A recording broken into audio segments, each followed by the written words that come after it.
What's up, family?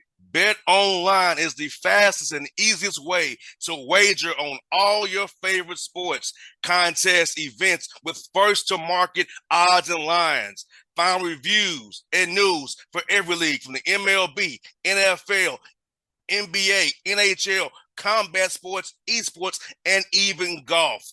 Bet Online continues to be the top online resource for all your sports information, from live in-game betting, props, and futures. Head to Bet Online today or use your mobile device to join today and make your first sports bet. Use our promo code BELIEVE50, BLEAV50 to receive your 50% welcome bonus on your first deposit. Bet Online, where the game starts, who's a proud sponsor of the Bossman Show on your radio. All right, folks, back on the Bossman Show from the show. Howard Bison basketball head coach Kenny Blakeney with me. Coach, I got to ask you first of all, how are you doing? How's your wife Tracy doing? How's Naomi doing, Coach? Boss man, how you doing, bro? It's good to see you. Always great to be on your show. Family's good. Tracy's good. Naomi's good. They still let me come in the house and sleep in the bed. So right now, everything's groovy, man. Coach, I'm doing good in summertime, Coach. I can actually not have as less problems I have during the year. If you can only imagine. Hey, boss man, you seem real relaxed right now. Yes, I'm at home in my basement away from certain things I deal with every day. Yes, sir.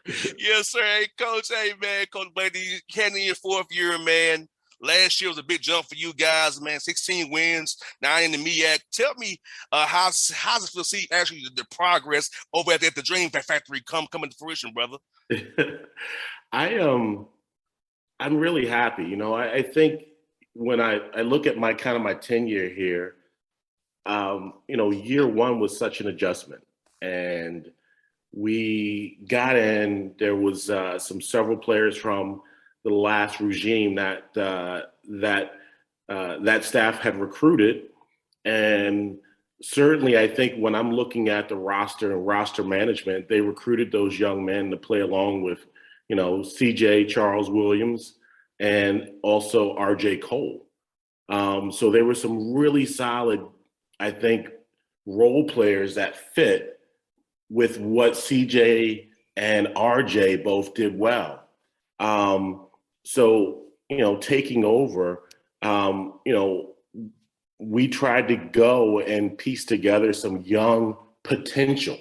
I was the second to last hire in Division One, so there wasn't much of a transfer portal then, but there was a lot of movement, and our administration was really set on having us bring in really good high school students. And after going through my first year and seeing, college basketball as a head coach and then seeing our league, everyone was older. So for me, it was like, okay, year two, let's see if we can get older. Let's see if we can get more talent that can blend in with this young group that we have, this young core that I thought could be really good down the line. And we went out and we were able to get McCord Maker. We were able to get No Gel Eastern. We were able to get some guys that I thought could move the needle. And then COVID happened. So we go into year three, which for me, I really call year two. And we had a great group of guys and the chemistry really connected. And we were able to bring in Randy Brumont from Columbia University along with Ty Bibbs, Elijah Hawkins, Steve Settle now is a year older. So the pieces of the puzzle started to come together. But the one thing that was, I think, that helped it ignite was the chemistry. And so going into year four, which I'm looking at year three, chemistry is the only thing I'm really talking about and thinking about right now, because we were able to, I think, trend in the right direction by just the type of personalities that came together, boss man, on our team to really help us move the needle. And coach, just be honest, you all could have won really 20 games because it was some tough losses here and there you had. So for your young men to know that, hey, we made a player or two here and there, we could have had 20 wins. But also going down the road, you can't practice those situations in late games. You can't. So having to go through it live against the other jersey is going to help them this year and down the road for you guys, I think, in my opinion, coach.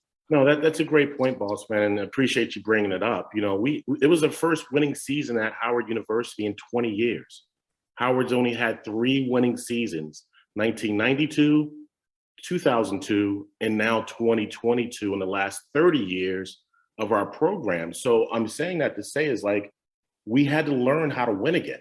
Like we had to learn how to win, and we had guys in our program that you know right, wrong, or indifferent, have never been in those situations sometimes with those close games and understanding what to do. So we can practice game situations. We can prepare our team.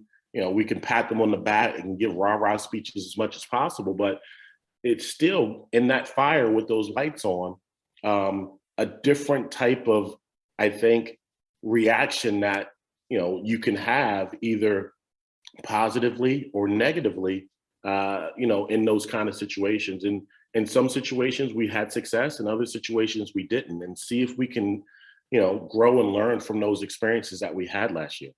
No doubt. And this summer, coach, how much are you doing teams versus individuals? So I figure you're probably doing more development because you don't really have to start over from scratch anymore. You can just work on guys' games this summer, get them bigger, stronger, faster, and grow their games on the court as well. Also, man, that's a great point. We talked about that last night. Our guys just got into town on Monday for second session summer school. So we have the majority of our guys here now. Right at this point in time, I just want to see them play. So we're using our practice time just for those guys to play pickup and to watch them daily, to kind of get to know them a little bit, so we can see what we need to implement and how we need to play. One of the things I'm thinking about and talking about is that with our staff, I thought last year at the end of the season, we burnt out. Like we maxed out. I thought we squeezed all the lemon juice out of the lemon. And, how do I now take this group and maximize it in a way, boss man, where we're still kind of fresh at that point in time? Like we had some, different body types last year, some thin bodies, guys that are 6'10", but 165 pounds or so, or guys that are 6'5" and 170 pounds. So to rev them up in a way that, we were able to early on, I thought it really gave us an opportunity to win games early and play well early, but we were not able to sustain it. I thought after our trip to Cleveland, playing against Morgan State at the NBA All-Star game, and then coming back and turning around and playing Coppin State a day later or 2 days later, was kind of like, the thing that really, I thought we kind of like, shot our load right there at that point in time, that weekend or that 3-day period. And our bodies just never was the same after that. No doubt, coach. And I feel like this, man, the success you had got you to the NBA draft combine to coach. How was that coaching that combine up there, man? It was incredible. Boss man, you're very familiar with the league and how it operates and how it runs. And we're in meetings with, Jimmy Boylan, the former coach of the Chicago Bulls, and he gives us a playbook and there's 20 plays in it. And he's like, learn this by tomorrow. So it's, thank God we ran half of the stuff that's in there. So it wasn't that much of an adjustment, but there is so much more that takes place on the NBA game where the details, and I think the fine points of, clock management or execution or, positions on the floor with spacing is a lot more detailed than a college game. And, we've been studying, which was kind of cool over the last couple of years with a lot of NBA teams. I know everybody has mostly been working from home. And since we've been home, one of the things we've done is we've really studied a lot with NBA programs. So I've had some familiarity with it, but to actually be thrown in the fire, that was, kind of neat. And I think like one of those life experiences that will give me, more as we're moving forward down the line. No doubt. And also, I saw you met the vice president and first gentleman at Burr Gymnasium over there. Tell me about that, coach. That had to be fun for you, man. Yeah, we were contacted by the Department of Education to be a part of the 50th anniversary of Title IX. And, a friend of mine is the chief of state for the Department of Education. And she reached out and was like, we would love the Howard men's and women's program to be a part of this event that we're throwing and run a basketball clinic. Little did we know that in the agenda, the first lady, the vice president, and along with the second gentleman would show up. And Mm. we were told as soon as she walked in, she was like, "We're the bison. Let's, I want to meet the bison." So we had an opportunity to discuss some leadership. She saw Coach Tyler Thornton's shoes and was very interested in his Nikes that he had on, and wanted to talk, about the Howard Bison a little bit. So what a wonderful experience for not only our staff, but for our student athletes in our university. No doubt, coach. And also, man, it has to help you with recruiting as well, having them so close to you guys. And also, it was a finalist for the Ben Job and Skip Prosser Award, which are two great men in the game of college basketball. How did that make you feel, man? Bossman, it was for me. It was, I can't fake it or lie. I was really moved. You go through one year and you win 4 games. You go through your second year and you win 1 out of 4, 1 out of 5 games, whatever our record was, and to fight, scratch, and claw, to get to the point where you can have a plus 500 season. But not only that, you have things in place like voter registration. You have things in place like some of the community service things that we've done as a program to really, I think, help shape and mold our young men. It meant a lot. I hear all the conversations and I hear all the whispers. I'm not a guy that runs from that. I embrace it. So those things fuel me. Those things absolutely fuel me. So to go from a point where, oh, this guy can't coach, this guy doesn't know what he's doing, to have someone acknowledge, not only me, but our program for the success that we're having, it meant a lot. I have a couple more for you, coach, before you get out of here. How has the game changed in your mind since you played at Duke, man? I feel like the game is more 5 out. Seeing what the Warriors do, seeing what even though the Hawks do with the 4-way go thing that we do. How's the game changed in your mind, coach, since you've played now and you're coaching the game and on the college level now? That's a great question. For me, playing at Duke, Coach K was one of the first coaches to kind of start playing a little bit of a 5 out and certainly 4 round 1. When I came into college and growing up during the era I grew up in, it was always a power forward, which was a true power forward and probably more of a 5, and a center. So you would play more high-low, or you would play block to block 5-on-5, right? So the spacing was challenging in a way where those opportunities and those kind of gaps and lanes, you didn't have to be able to spread the court in that way to penetrate and maybe move the ball from one side to the other. Bossman, the other thing is that, 80% of the NBA play is pick and roll, dribble handoff, or standing handoff.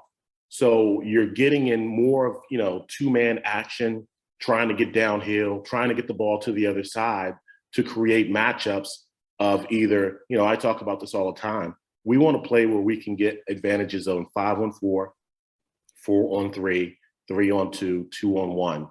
And that's where the game has kind of gone. So when you have pick and rolls are designed to create those type of mismatches, getting downhill or to create action on the backside.